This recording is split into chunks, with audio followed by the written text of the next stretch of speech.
The things underground needs to leave in 2025. We are approaching Let's a watch new it. year. Let's see. And with a new year comes new beginnings, and this comes with a clean slate of what the underground can be next year, which we're really seeing a lot of growth with artists, and even some new artists like Nine Vicious, you know, really making a statement this year. But even though with Bro, the he amount of really music came we've up in seen less than a this year. year That's crazy. and albums and talent, there's still a lot of things I do not want to see next year, which I'm really the whole director of all these underground artists. You know, I'm really managing all of them, and this year I really let a lot of stuff slide this year. So, you know, I really got to fix all this up. But before, you know, I was going to make a video and list all the things that I'm getting rid of in the underground scene for 2026. But if you haven't, make sure you like and sub. We're planning to hit 10K in 2026. We're going to get it done. Now, I feel like the first thing that we can all agree Encore that did like top 2 favorites this year. Encore itself, that's crazy. not win the underground next year is definitely the whole Rage sound. We have already got 2 of the biggest underground artists made 2 albums around this same sound. Which these 2 albums were pretty good, but this sound gets repetitive really fast. No, and it's it really doesn't. reaching a point where Like the sound is good, but I feel like if the artist does it right, it doesn't get repetitive, bro. Like Encore, for example, like it's a lot of people say it sounded repetitive. To me, not really. this sound early 2026, I might put a hole through this computer because there's only so much 808s and loud screaming that I can really take in my ears. Which next year I really don't want to see more melodic music, kind of like Jump Out we seen at the start of this year, to really balance out, you know, all the rage we got the past couple months. And especially with Osama, Jump he Out go a whole different direction with his music. I seen his leaked music. Pussy broke, but shit I know. Hit one though, back and hit two. If you say I'm broke, this dude just talking, yeah, low key. Much before. No, I cannot lie, cause I had to. I've been in my eight, fucking on a new bitch. This is what I really want to see from bigger underground artists next year, which I really do like the Like literally drop some shit. Yeah, bro. 500 Days of Summer, that was like top 5 underground this year. But at the rate we're going, it's gonna die faster than Plug and B. And then no one's gonna hop on those type beats and we're all gonna blame, you know, Che and Osama-san. Like, I'm already 10 steps ahead of you underground fans. And I feel like the real nail in the coffin that kind of killed this sound for me with a lot of the newer artists that blew up from this sound during this year. No way, he's taking Too Slimy seriously, bro. No, stop. Which this really segues right into my next point, and it's just trash gimmick artists. Like, can someone explain to me why in the world are we making Too Slimy a household name? No, he's not a household name. Bro, you just, like, he's a gimmick rapper and you just can't take it seriously, bro. Like, and if you take it seriously, then, like, it's just, like, shit not gonna pan out, bro. There's this series that Playboy Max does where he basically gets, you know, artists to make music on his stream. And before we actually get some of the goats of the underground scene to even hop on here, we get Too Slimy, which he just comes there and terrorizes the whole booth, which he... No, bro. It's a lot easier to get Too Slimy in the booth before an Osama-san in the booth, bro. You know what I'm saying? And don't forget, Max is like a content creator. Like, he trying to go for, like, views, clips, all that shit. But, like, this helps. You know what I'm saying? Not saying that Osama-san isn't gonna get him views, or like another underground rapper isn't gonna get him views, but overall, it's easier to get it Too Slimy. The song actually sounded a bit listenable, so he had to switch the mic to a worse one.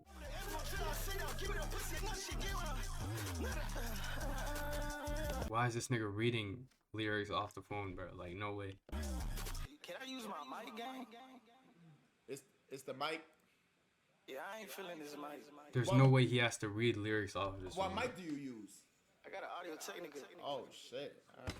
Would it fit right here? Yeah. It's better. That's better? Okay, cool.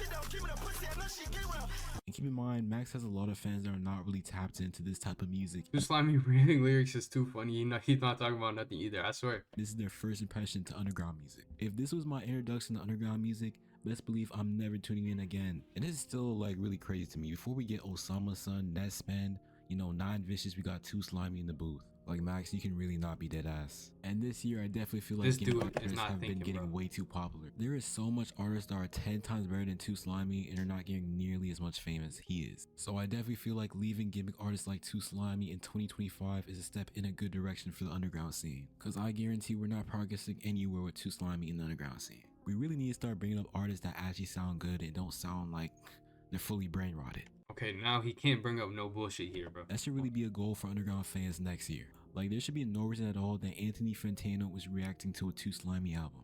But the next thing I have is just Nesman, as this guy's barely even a part-time rapper at this point anymore, as this year he's dropped only one EP that only contains 2 songs. This dude dropped 2 songs this year, bro. Not gonna lie, he's only stunting his own growth because he could have had like 5 million monthly listeners right now, bro.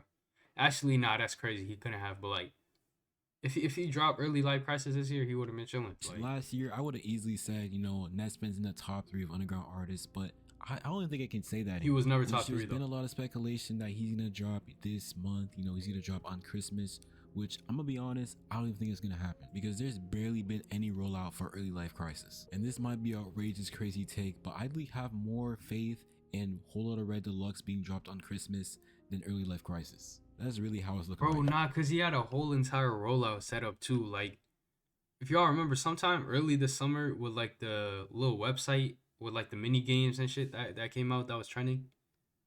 I really thought he was going to drop like 2 weeks after that, but he didn't. And if I'm wrong, y'all can come back to this video, dislike it, and tell me that I really don't know shit. But there's already a low possibility of any of those albums actually dropping on Christmas. But if Nesman does not drop this month, it might be time to leave him in 2025 because he obviously has no interest in being an artist. And I'll actually give him a little grace period. If he does not drop in January, then yeah, it's time to let him go. You might as well delete your Spotify while you shut the door. But another thing that definitely needs to stay in the underground scene in 2025 has to be paying homage, which just basically means you're just copying another artist. Chill, no, bro, chill. It's good homage. Their sound, this can be from their aesthetic, basically copying anything from an artist and just titling it that you're just paying homage, which is truly has just been ridiculous this whole entire year. Now at one point, paying homage actually used to be cool back when Osama Sun was doing it with Flex Music in Osama Season, because at this time it wasn't really a trend. It was creative that he was recreating these iconic pictures and then using them as album covers. But this year, it's fair to say that it was just purely unoriginal. And Nine Vicious has been using and abusing this method to gain fame this entire year. And it's safe to say that most of his cover albums are not even his. Hey, but it worked after though, a full like, low key. year of underground artists paying homage to absolutely everything, this definitely needs to be left in 2025. Now, one thing that I want to be left in 2025 but probably isn't is gonna be leaking Osama Sun. Now it's really reaching a point where we probably know more about That shit will never stop, gang. It's Osama over. Sun than he knows about himself. From thousands of his songs being leaked to his credit card getting leaked to things I don't even want to talk about getting leaked. And How do we tell him? I swear. all this, Osama Sun still drops 2 albums for y'all. And I'm gonna be honest, his fans do not deserve how consistent he is. And I realize Osama Sun Go ahead, fans are never crazy. stop The it. time they leaked his entire album a week before it was gonna I drop. feel like, bro, Like, I damn, don't y'all know. could've This waited nigga, Osama Sun been feeding this, bro. Like 2 albums, 2 tours. Like he going crazy. It'll never stop, though. 4 days? Man, if I was Osama Sun, I would have no love for my fans because they clearly have no respect for me. You know, this year, I remember y'all had him scared to even pop up on stream because you said if he popped up on stream, you know, they're gonna leak all his music. Hello, Saeed. What the fuck? I remember this, bro. This was in like January. Ron. Hello. What's up, bro? How are you? Come on in, bro. Don't be shy. We're just playing Minecraft. You like Minecraft? You like Minecraft? He's talking to him like a little kid, bro.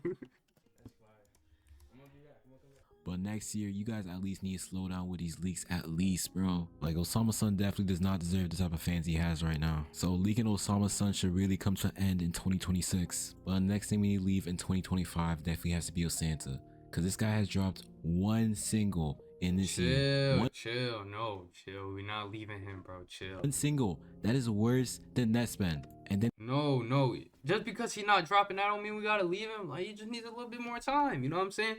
I would say like first half of 2026. If he don't drop, maybe we can consider it. he has his fans on their knees praying for his newest album, Forever Thing, which has been teased for about a year now. And to be honest, I think a Forever Thing has to be a fairy tale. It must be an old urban He literally drops multiple songs on different accounts and features. Yeah, but at the same time, I think he's talking about like main page. You know what I'm saying, for everything. But do I think like I don't know? Maybe if he, bro, I feel like he's only stunning his own growth. But at the same time, you can't really say that because I feel like the artist wants to grow legend in because general, that's you know what I'm saying? Like he's definitely not dropping for a reason. shit is nowhere to be seen. But again, there is still some hope. People are saying that it's gonna drop on Christmas, just like Early Life Crisis. You know, we will see. We will see, Chad. We will see. It did, But if it he did. does not drop in this month on Christmas, we might have to drop him and leave him in 2025. And to be fair, I'll even give him the same grace period I gave to Nespend, you know, for January. If he does not drop in January, then he's for sure left in the grand year of 2025. But that is all I have for this video. I hope y'all enjoyed. Low-key, the takes in this video is like a solid 4 out of 10. I can't hold you. He had some shitty takes. But good video overall though, you know what I'm saying? Come on, what you doing?